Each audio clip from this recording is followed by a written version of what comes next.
On Monday, the Senate Judiciary Committee received about 3,500 submitted testimonies, but only allowed a little over 400 to testify. My wife, who submitted a testimony and got a confirmation email, came after work while the hearing was still going on and was told she couldn't testify. They even cut out the testimonies from 2 minutes to 1 minute without letting people know unless they were here at 10 o'clock in the morning. What's the rush?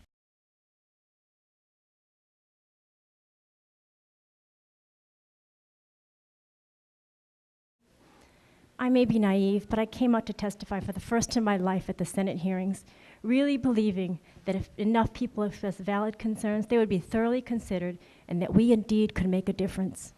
This is what I told my 18-year-old daughter, who, like many of her generation, believe her voice really has no impact in the process. Unfortunately, in this case, she was absolutely right. We could clearly see the vote was decided long before one word was spoken. I realized why I've been frustrated. I thought it was over the issues, but it's really because I don't trust my government.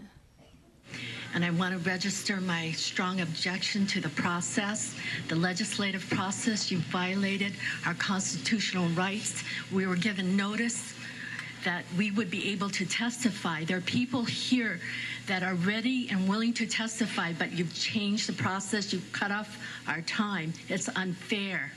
It's wrong. The system or the process was very inconsistent. And so I was one of them on Monday that came and I was not able to testify.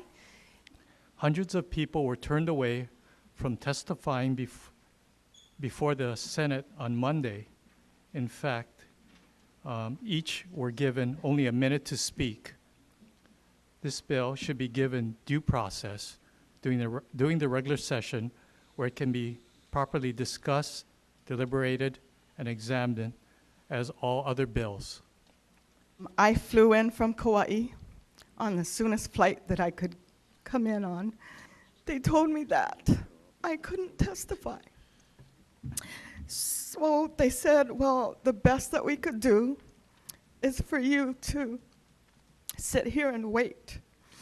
I booked a flight on the 10:38, which is the last flight back to Kauai.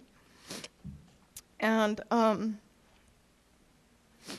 I stayed here till 8:30 until I couldn't stay any longer or I would miss my flight. I went back to Kauai not being able to be heard. When you go into the full session, you really have a lot of opportunity to talk story, to even try to get approval to take it out to the neighbor islands to get input. And that's what I feel would have quieted down everybody's suspect. Transparency is important in your roles. This whole process, it is far from the right thing. We've been rushed, and only just a few days when it was allowed for us to read it online, this session comes about. Many would say that we have had months or even years to look at this topic, and that may be the case in a broad sense. But today we are looking at a specific piece of legislation, and we have had only a few days to examine it before the hearings. But don't try to cram an important decision that's intended to change the traditions and cultures and definitions of centuries-old just understanding of marriage in just 5 days. There's absolutely no reason to rush this bill. None. The appropriate research has not been done, and we do not know the far-reaching effects that it will have. The extreme time crunch has left us with a bill that increases the likelihood that individual and religious freedoms will eventually be challenged in courts and in the Hawaii Civil Rights Commission. Why is there a huge rush to pass this bill in a special session and avoid the people? This matter of grave importance should not be decided by a few when it affects such a huge majority. I humbly ask you to please uphold the principles of democracy and the democratic process which are being disregarded in this special session. Let the people decide. For someone of my sexual orientation to be against marriage equality makes it seem like I'm burning the gay flag my community fought for. But it is with a heart of love and compassion that I oppose SB 1. An issue of this magnitude should not be decided with a special session.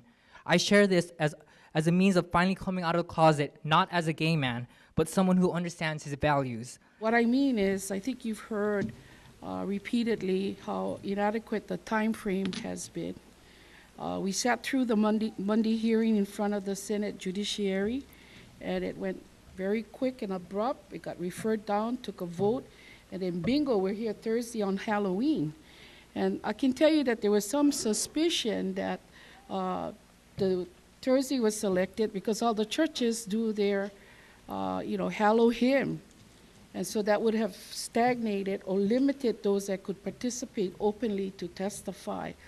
I don't know about you, but I've been here for the entire session. When do you have time to review this stuff and make a decision? I feel like it's being rushed, that this is an agenda. This is more of a session to pass versus a session to consider and review. When the process is honored, united we stand. When the process is dishonored, divided we fall. And in this case, the process was not honored.